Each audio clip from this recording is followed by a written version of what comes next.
മാന്യപ്രേക്ഷകർക്ക് എൻ്റെ പ്രണാമം. 3 ലഘുഗ്രന്ഥങ്ങളെ കുറിച്ചുള്ള ഒരു ഇൻട്രൊഡക്ഷനാണ് ഇന്നത്തെ പൈതൃക സന്ദേശം. വിഷ്ണു സഹസ്രനാമം, ലളിതാ സഹസ്രനാമം, നാരായണീയം. ഈ 3 എണ്ണം ഏത് ഗ്രന്ഥത്തിന്റെ ഭാഗമാണ്, ആര് പറഞ്ഞതാണ്, അങ്ങനെ 3 എണ്ണത്തെക്കുറിച്ച് നമ്മൾ എന്താണ് അറിഞ്ഞിരിക്കേണ്ടത് എന്നുള്ളതിനെക്കുറിച്ച് ചെറിയൊരു സന്ദേശം. വിഷ്ണു സഹസ്രനാമം എന്ന് പറയുന്നത് കീർത്തനമായിട്ടും മന്ത്രമായിട്ടും ധ്യാനത്തിന് വേണ്ടിയും ഉപയോഗിക്കാവുന്ന 1000 പേരുകളാണ്. വിഷ്ണു സഹസ്രനാമം വിഷ്ണുവിന്റെ 1000 നാമം പേരുകൾ. ശരശയ്യയിൽ കിടക്കുന്ന ഭീഷ്മര് ശ്രീകൃഷ്ണന്റെ വിശ്വരൂപം കാണണമെന്ന് പറയുകയും ആ വിശ്വരൂപം കണ്ടപ്പോൾ മനോപുഷ്പം ഉപയോഗിച്ച്, കയ്യിൽ പൂവൊന്നുമില്ല, ശരശയ്യ കിടക്കല്ലേ, മനോപുഷ്പം ഉപയോഗിച്ച് ആ വിശ്വരൂപത്തെ അർച്ചന നടത്തുകയും ചെയ്ത മന്ത്രങ്ങളാണ് മഹാഭാരതത്തില് വിഷ്ണു സഹസ്രനാമമായിട്ട് എഴുതി ചേർത്തത്. പിന്നീട് നമ്മൾ വൈഷ്ണവ ദേവതാ വിഗ്രഹ ആരാധനയ്ക്ക് ഉപയോഗിക്കാറുണ്ട്. ഇപ്പൊ വിഷ്ണു സഹസ്രനാമം എന്ന് പറയുന്ന മഹാഭാരതത്തിന്റെ ഭാഗമാണ്. വിഷ്ണുവിന്റെ 1000 പേരുകളാണ്. ഒരുപക്ഷെ ആദ്യമുണ്ടായ സഹസ്രനാമവും അതായിരിക്കാനാണ് സാധ്യത.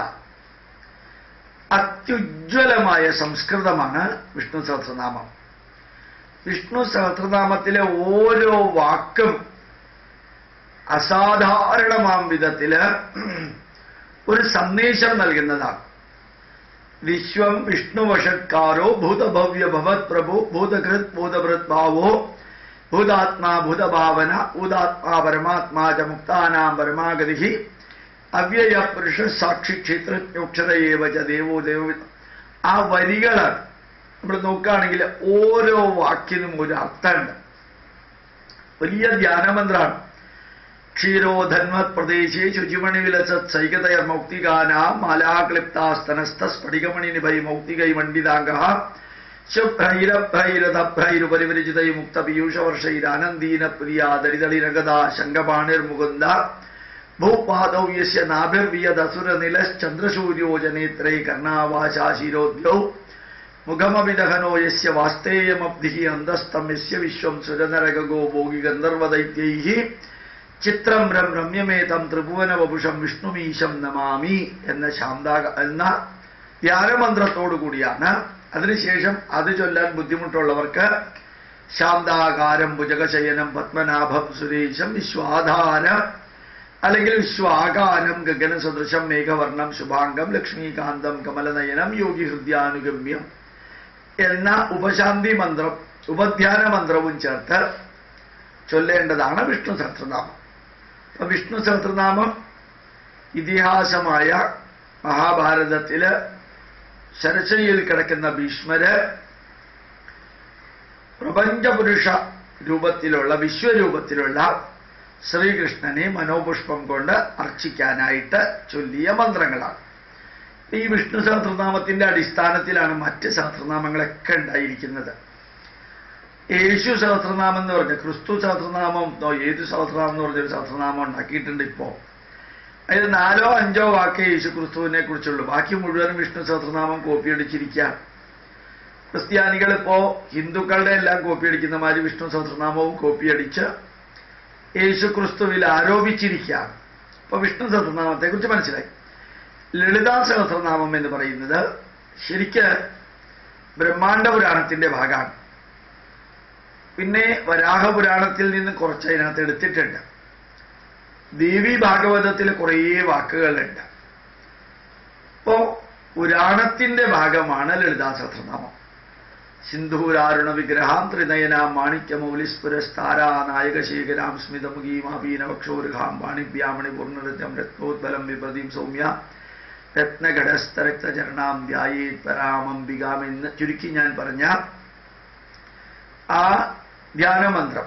അത് കഴിഞ്ഞ് ശ്രീമാതാ ശ്രീ മഹാരാജ്ഞി ശ്രീമസിംഹാസനേശ്വരി ചിദഗ്നികുണ്ഡസംഭൂത ദേവകാര്യ സമുദ്യത ഉദ്യത്ഭാനുസഹസ്രാഭ ചതുർബാഹു സമന്വിത രാഗസ്വരൂപഭാഷാഢ്യ എന്നിങ്ങനെ പോകുന്ന ആ ലളിതാ സഹസ്രനാമം ശരിക്കും ലക്ഷ്മി, സരസ്വതി, പാർവതി ദേവിമാരെ സ്തുതിക്കുന്നതല്ല, വിവരിക്കുന്നതാണ്. അവരെ നമസ്കരിച്ച് വിവരിക്കുന്നതാണ്. ഓരോ വാക്കിനും പ്രകൃതിയുമായിട്ട് ചേർന്ന അർത്ഥമാണുള്ളത്. വിഷ്ണു സഹസ്രനാമത്തിൽ പ്രപഞ്ച പുരുഷനുമായി ചേർന്നത്, വിഷ്ണു സഹസ്രനാമത്തിൽ പ്രപഞ്ച പുരുഷനുമായി ചേർന്നത്, ലളിതാ സഹസ്രനാമത്തിൽ പ്രകൃതി ദേവിയുമായിട്ട് ചേർന്നത്. നിങ്ങൾക്കറിയാം, ബ്രഹ്മാവ്, വിഷ്ണു, മഹേശ്വരന്മാരെന്ന് പറയുന്നത് ശ്രീകൃഷ്ണനെയോ ശ്രീരാമനെയോ പോലെയുള്ള ജീവിച്ചിരുന്ന വ്യക്തികളല്ല, സങ്കല്പമാണ്. ത്രിമൂർത്തി സങ്കല്പം. അതേപോലെ ലക്ഷ്മി, സരസ്വതി, പാർവതി എന്ന് പറയുന്നത് ഇച്ഛാശക്തി, ജ്ഞാനശക്തി, ക്രിയാശക്തിയുടെ സിംബോളിക് പ്രസന്റേഷനാണ്. ജീവിച്ചിരുന്ന വ്യക്തികളല്ല. ഈ ത്രിമൂർത്തികളെക്കുറിച്ചും ത്രിശക്തികളെക്കുറിച്ചുമുള്ള കഥകൾ വരുമ്പോ ആ കഥകളെ എടുത്ത് ചർച്ച ചെയ്താൽ വലിയ അബദ്ധമാവും. അത് കഥകളാണ്, ജീവിച്ചിരുന്നവരുടെ കഥകളല്ല, ചരിതമല്ല അത്. ഇപ്പൊ ലളിതാ സഹസ്രനാമം ബ്രഹ്മാണ്ഡ പുരാണത്തിന്റെ ഭാഗം. അതുപോലെ തന്നെ അത് ദേവി മഹാത്മ്യത്തിൽ നിന്ന് കുറെ ദേവി ഭാഗവതത്തിൽ നിന്ന് കുറെ എടുത്തിട്ടുണ്ട്, വരാഹപുരാണത്തിൽ നിന്ന് കുറെ എടുത്തിട്ടുണ്ട്. പുരാണങ്ങളുടെ ഭാഗമായിട്ടാണ് ലളിതാ സഹസ്രനാമം വരിക. അതും ദേവി പൂജയ്ക്കും അർച്ചനയ്ക്കും എല്ലാം ഉപയോഗിക്കാം. ധാരാളം പേര് വെറുതെ ആലപിക്കാനും ഉപയോഗിക്കാറുണ്ട്.